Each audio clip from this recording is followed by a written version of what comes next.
Club में जा रहे लड़के को लड़की ने गरीब समझकर किया अपमान। अगले दिन सच्चाई जानकर उड़ गए होश। आज की रात मुंबई के सबसे चमकदार हिस्से बांद्रा में रोशनियां कुछ ज्यादा ही तेज थीं। समुद्र की लहरें किनारे से टकरा रही थीं और हवा में एक अजीब सी बेचैनी थी। उस बेचैनी को शायद सिर्फ एक इंसान महसूस कर रहा था। आर्यन मेहता, उम्र 27 साल, कद 6 फुट, चेहरे पर एक सादगी जो किसी को भी धोखा दे सकती थी। आज वो एक पुरानी सफेद शर्ट, नीली जीन्स और कैनवस शूज पहनकर अपने दोस्त के साथ स्काई लाउंज क्लब की तरफ बढ़ रहा था। स्काई लाउंज मुंबई का वो क्लब जहां एंट्री टिकट 5,000 रुपये था, जहां सिर्फ वो लोग आते थे जिनके पास दिखाने के लिए पैसा था। आर्यन के दोस्त राहुल ने उसे कंधे पर थपथपाया। यार, आज तू थोड़ा ढंग का पहन लेता। देख, मैंने गुच्ची की शर्ट पहनी है। आर्यन ने हल्की सी मुस्कान दी। राहुल, कपड़े इंसान को नहीं पहचानते, इंसान कपड़ों को पहचानता है। फिलसूफी बाद में करना, अभी अंदर घुसना है। दोनों क्लब के गेट पर पहुंचे। बाउंसर ने आर्यन को ऊपर से नीचे देखा। उसकी नजर में एक हल्की सी हिकारत थी, पर आर्यन ने बिना कुछ कहे टिकट दिखाई और अंदर चला गया। अंदर का माहौल किसी दूसरी दुनिया जैसा था।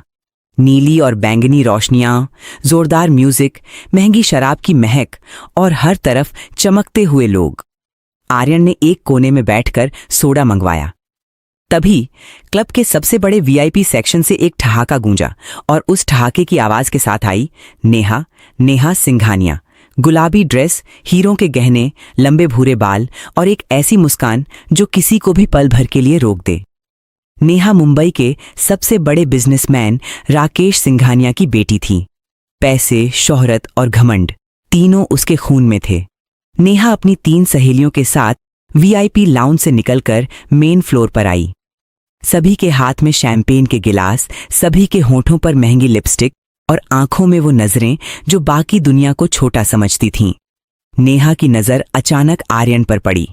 वो कोने में बैठा था, सादी शर्ट, जीन्स और हाथ में सोडा का गिलास। नेहा ने अपनी सहेली रिया को कोहनी मारी। देख उसे, इस जगह पर आया कैसे, लगता है गलती से घुस गया। रिया ने देखा और खिलखिला उठी। शायद किसी ने इनवाइट किया होगा। पिटी इनवाइट? तीसरी सहेली सोनाक्षी ने फोन उठाया। रुको, वीडियो बनाते हैं, ये कंटेंट है। नेहा आत्मविश्वास से आर्यन की तरफ चली आई। उसके पीछे उसकी तीनों सहेलियां थीं। आर्यन ने नजर उठाई। सामने खड़ी लड़की को देखकर उसके चेहरे पर कोई भाव नहीं आया, बस एक सामान्य सी नजर। नेहा ने तंज में पूछा, एक्सक्यूज मी, तुम यहां क्या कर रहे हो? आर्यन ने शांत आवाज में कहा, बैठा हूं, सोडा पी रहा हूं। यहां मिनिमम स्पेंड 5,000 है, तुम्हें पता है? हां, पता है। नेहा ने एक नजर उसके कपड़ों पर डाली और मुस्कुराई। सच में? क्योंकि तुम्हारी शर्ट देखकर नहीं लगता। पीछे से तीनों सहेलियां हंस पड़ीं। सोनाक्षी का फोन अभी भी रिकॉर्ड कर रहा था। आर्यन ने एक पल के लिए नेहा की आंखों में देखा। वो आंखें जो हंस रही थीं, जो मजाक उड़ा रही थीं, जिनमें कोई शर्म नहीं थी। आर्यन ने बस इतना कहा, कपड़े और इंसान में फर्क होता है। नेहा ने ठहाका लगाया। वाओ, फिलॉसफी, देखो इसे, गरीब भी है और फिलॉसफर भी है। फिर उसने अपनी सहेलियों की तरफ देखकर कहा, गाइस, इसे यहां से जाना चाहिए, ये जगह इसके लिए नहीं है। शायद ये बाहर वाले धबा में ज्यादा कंफर्टेबल होगा। और तीनों ने जोर से हंसते हुए क्लैप किया। पूरे वीआईपी सेक्शन की नजरें आर्यन पर थीं। आर्यन उठा। उसने अपना गिलास मेज पर रखा।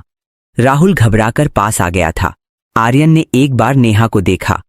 उसकी नजर में न गुस्सा था न दर्द, बस एक ऐसी शांति जो नेहा को थोड़ा अनकंफर्टेबल कर गई। फिर वो मुड़ा और क्लब से बाहर निकल गया। नेहा ने पीछे से चिल्लाकर कहा, right decision, dhaba better suits you. और पूरा वीआईपी सेक्शन एक बार फिर हंस पड़ा। रात के 2 बजे आर्यन अपने घर की बालकनी पर खड़ा था। मुंबई की रोशनियां नीचे टिमटिमा रही थीं। राहुल पास में बैठा था। उसके चेहरे पर परेशानी थी। यार, तूने कुछ क्यों नहीं कहा? मैं होता तो क्या करता? आर्यन ने पूछा। बताता उसे कि तू कौन है। आर्यन ने समुद्र की तरफ नजर करके कहा, राहुल, मुझे किसी को कुछ प्रूव नहीं करना। जो लोग कपड़े देखकर इंसान तय करते हैं, उन्हें सच्चाई तब पता चलती है जब वक्त सिखाता है। राहुल ने गहरी सांस ली। ठीक है, पर ये जो वीडियो बनाई उन्होंने, वो वायरल हो गई तो? आर्यन मुस्कुराया। होने दो। अगली सुबह मुंबई का सूरज अभी निकला ही था। सिंघानिया ग्रुप के ऑफिस में, मुंबई का सबसे बड़ा कमर्शियल टावर, एक इमरजेंसी बोर्ड मीटिंग बुलाई गई थी। राकेश सिंघानिया, नेहा के पिता, अपनी कुर्सी पर बैठे थे। उनके सामने एक फाइल थी और उनके चेहरे पर एक टेंशन जो पिछले हफ्ते से थी। सिंघानिया ग्रुप का सबसे बड़ा प्रोजेक्ट, एक 5 star hotel chain, financial crisis में था। इन्वेस्टर ने पैसे खींच लिए थे, बैंक का लोन रुका हुआ था और सिर्फ एक इंसान था जो इस प्रोजेक्ट को बचा सकता था, आर्यन मेहता, जो एवीएम कैपिटल का फाउंडर था, जिसकी कंपनी ने पिछले 3 साल में 6,000 करोड़ के डील्स क्लोज किए थे, जो मुंबई के रियल एस्टेट और हॉस्पिटैलिटी सेक्टर का सबसे बड़ा साइलेंट इन्वेस्टर था, जिसका नाम फोर्ब्स की लिस्ट में था, पर जिसे कोई पर्सनली नहीं जानता था क्योंकि वो हमेशा मीडिया से दूर रहता था। राकेश के सीएफओ ने फाइल खोली। सर, एवीएम कैपिटल ने हमारे प्रोजेक्ट में इन्वेस्ट करने की हां कर दी है। आज उनके फाउंडर मिस्टर आर्यन मेहता खुद यहां आएंगे फाइनल डील के लिए। राकेश ने राहत की सांस ली। शुक्र है, उनका ख्याल रखना। जो चाहें, जैसे चाहें। उसी वक्त नेहा अपने रूम में थी। उसके फोन पर कल रात की वीडियो के कमेंट्स आ रहे थे। ज्यादातर लोग उसकी तारीफ कर रहे थे। क्वीन बिहेवियर, आइकॉन, पूर गाय, LOL। पर कुछ कमेंट्स ऐसे भी थे, उस लड़के की आंखें देखो जिसने जिंदगी में बहुत कुछ देखा हो, ऐसी आंखें होती हैं। तुम नहीं जानती वो कौन है। हंसना बंद करो, एक दिन रोगी। नेहा ने उन कमेंट्स को इग्नोर किया और उठकर तैयार होने लगी। आज पापा की कंपनी में एक इंपॉर्टेंट मीटिंग थी जिसमें उसे भी बुलाया गया था। सिंघानिया ग्रुप का बोर्ड रूम, बड़ी शीशे की मेज, चमड़े की कुर्सियां, दीवार पर कंपनी की तस्वीरें। राकेश सिंघानिया और उनकी पूरी टीम बैठी थी। नेहा भी एक कोने में बैठी थी, अपने फोन पर नजरें गड़ाए। दरवाजा खुला और जो इंसान अंदर आया, नेहा का फोन उसके हाथ से छूट गया। वो आर्यन था, वही आर्यन, वही चेहरा, वही आंखें। पर आज वो एक गहरे नेवी ब्लू सूट में था। पीछे 2 पर्सनल असिस्टेंट्स थे। उसके हाथ में एक स्लिम ब्लैक फोल्डर था। राकेश सिंघानिया उठकर खड़े हो गए और आगे बढ़कर हाथ मिलाया। मिस्टर आर्यन मेहता, आपका स्वागत है। आपसे मिलकर बहुत खुशी हुई। आर्यन ने शांत मुस्कान दी। Pleasure is mine mister Singhania. फिर आर्यन की नजर घूमी और नेहा पर पड़ी। एक पल के लिए, बस एक पल। नेहा की सांस रुक गई। आर्यन की आंखों में कोई गुस्सा नहीं था, कोई बदले का भाव नहीं था, बस वही शांति जो कल रात क्लब में थी। आर्यन ने नेहा को एक्नॉलेज किया, एक हल्के से नॉड से, और फिर मेज की तरफ मुड़ गया। नेहा के पेट में जैसे पत्थर पड़ गया। मीटिंग के दौरान आर्यन बोल रहा था। उसकी आवाज काम थी, फोकस थी और हर शब्द में एक वेट था। आपका प्रोजेक्ट फाइनेंशियली साउंड है, बस एग्जीक्यूशन में कुछ गैप्स हैं। हम 3,000 करोड़ इन्वेस्ट करने को तैयार हैं, बशर्ते कुछ टर्म्स पर सहमति हो। राकेश ने तुरंत कहा, बिल्कुल मिस्टर मेहता, आप जो टर्म्स चाहें। नेहा वहां बैठी थी, पर उसका दिमाग कहीं और था। कल रात उसकी अपनी आवाज उसके कानों में गूंज रही थी। Right decision, dhaba better suits you. और अब वो इंसान जिसे उसने धाबा भेजा था, उसके पिता की कंपनी बचाने आया था। मीटिंग खत्म हुई। सबने हाथ मिलाए। राकेश ने खुद आर्यन को दरवाजे तक छोड़ा। नेहा अपनी जगह पर बैठी रही। आर्यन जाने वाला था, तभी नेहा उठी। मिस्टर मेहता। आर्यन रुका, मुड़ा। नेहा उसके पास आई। उसका चेहरा लाल था, आंखें नम थीं, उसे शब्द नहीं मिल रहे थे। कल रात वो मैं थी। आर्यन ने एक पल उसे देखा। मुझे पता है, मुझे माफ। निशा, माफी की जरूरत नहीं। नेहा ने हैरानी से देखा। नेहा, मेरा नाम नेहा है। आर्यन मुस्कुराया। हां, पर मैंने आपको नहीं देखा था कल रात, मैंने आपकी सोच देखी थी। नेहा की आंखों से एक आंसू निकल गया। आर्यन ने अपनी असिस्टेंट को इशारा किया और चला गया। उस शाम नेहा अपने रूम में बैठी थी। उसने वो वीडियो डिलीट कर दी थी, पर कमेंट्स अभी भी उसके दिमाग में थे। उसने अपनी सबसे करीबी सहेली रिया को कॉल किया। रिया, मैंने बहुत बड़ी गलती की। क्या हुआ? वो लड़का जिसे हमने कल उड़ाया था क्लब में, वो एरियन मेहता था, एवीएम कैपिटल का फाउंडर। फोन पर चुप्पी। व्हाट? हाँ, वो आज पापा की कंपनी को 3,000 करोड़ देने आया था। ओ गॉड। निशा, नेहा, सॉरी निशा, मतलब नेहा, तू ठीक है? नेहा ने गहरी सांस ली। नहीं, और शायद ठीक रहना भी नहीं चाहिए। मुझे ये फीलिंग चाहिए ताकि दोबारा ऐसा न करूं। अगले कुछ दिन डील आगे बढ़ी। आर्यन की टीम और सिंघानिया ग्रुप की मीटिंग्स होती रहीं। नेहा भी इन मीटिंग्स में होती, पर वो चुप रहती, ध्यान से सुनती। एक दिन मीटिंग के बाद नेहा ने आर्यन को रोका। मिस्टर मेहता, क्या मैं आपसे कुछ पर्सनली पूछ सकती हूं? आर्यन ने कहा। पूछिए। आपने उस रात कुछ क्यों नहीं कहा? आप चाहते तो। आर्यन ने बीच में कहा। क्या करता? शर्म दिलाता? प्रूव करता? नेहा, जो लोग अपनी पहचान बताकर रिस्पेक्ट लेते हैं, वो रिस्पेक्ट नहीं होती, वो डर होता है। नेहा ने नजरें झुका लीं। आप बहुत अलग हैं। नहीं, मैं बस उस जगह से आया हूं जहां से मुझे पता है कि जिंदगी क्या है। मतलब? आर्यन खिड़की की तरफ गया। मेरे पिता एक छोटे से शहर में दर्जी थे। हम 3 कमरे के घर में रहते थे। मैंने स्कॉलरशिप पर पढ़ाई की। पहली जॉब में 5,000 रुपये मिलते थे। मैंने हर रात मेहनत की जब दूसरे सोते थे। तब बनी एवीएम कैपिटल। नेहा ने आंखें भर लीं। और आपने कभी किसी को नहीं बताया? क्यों बताता? मेरी पहचान मेरे काम से है, मेरे कपड़ों से नहीं। उस रात नेहा अपने पिता के पास बैठी थी। पापा, मुझे आपसे कुछ बात करनी है। राकेश ने अखबार रखा। बोलो। कल रात क्लब में वो एरियन मेहता थे और मैंने उनका अपमान किया था। राकेश के चेहरे का रंग उड़ गया। क्या? नेहा ने सब बता दिया। राकेश सुनते रहे। उनकी आंखों में पहले गुस्सा आया, फिर शर्म। नेहा, तुमने ये क्या किया?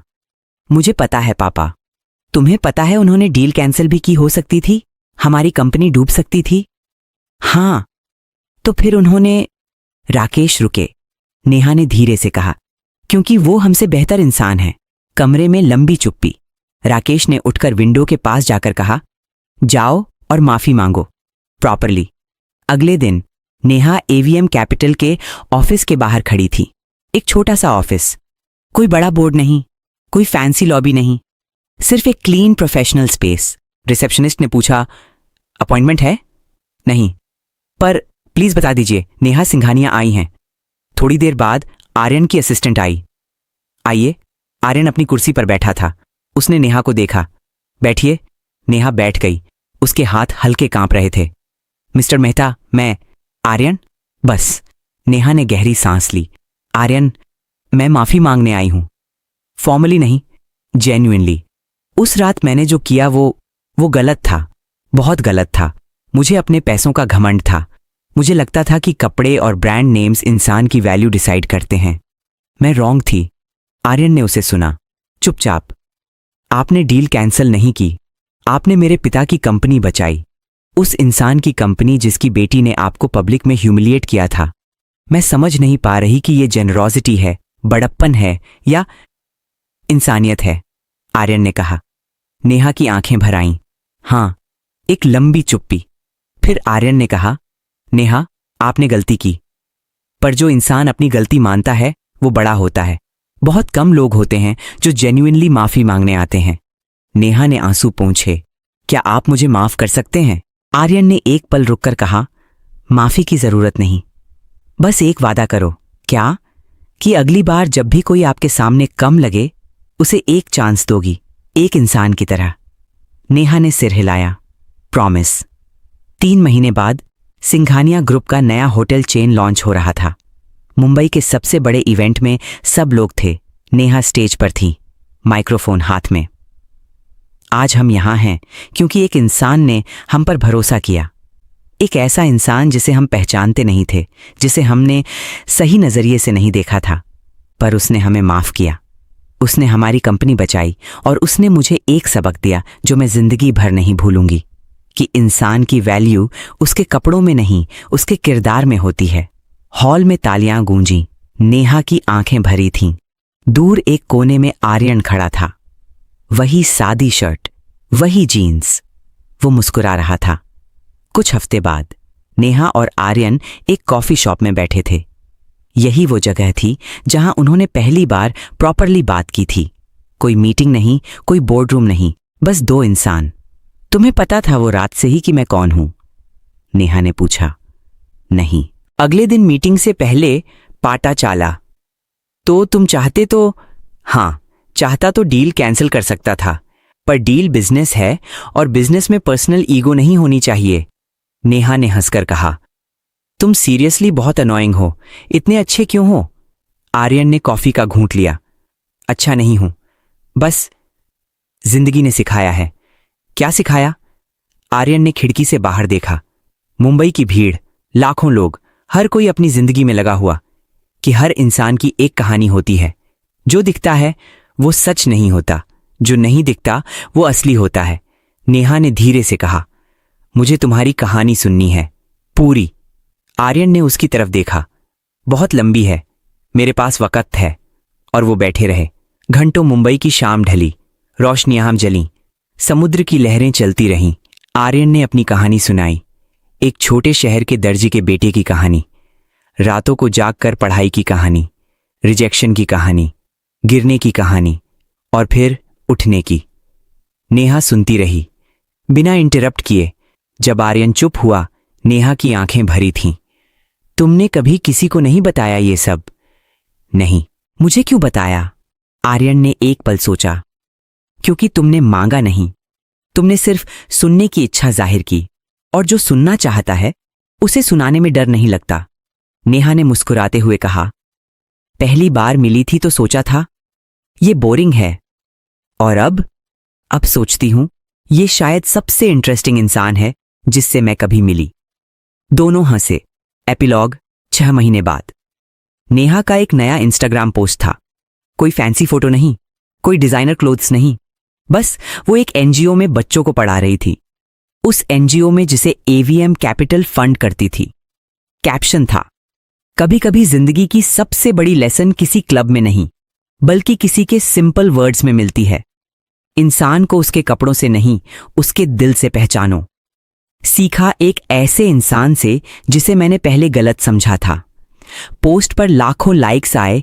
कमेंट्स में लोग लिख रहे थे, फाइनली रियल कंटेंट, नाहा चेंज हो गई, यही असली ग्रोथ है। और उस रात आर्यन अपनी बालकनी पर खड़ा था। नेहा का मैसेज आया, काल एक एनजीओ विजिट है, आओगे? आर्यन ने मुस्कुराते हुए रिप्लाई किया, हान। समुद्र की लहरें चल रही थीं, मुंबई जाग रही थी, और एक कहानी जो एक अपमान से शुरू हुई थी, एक नई शुरुआत पर आकर रुकी थी। क्योंकि जिंदगी में सबसे बड़ा बदला तबाही नहीं होता, सबसे बड़ा बदला होता है जब तुम्हें देखकर वो शख्स खुद बदल जाए जिसने तुम्हें तोड़ने की कोशिश की थी।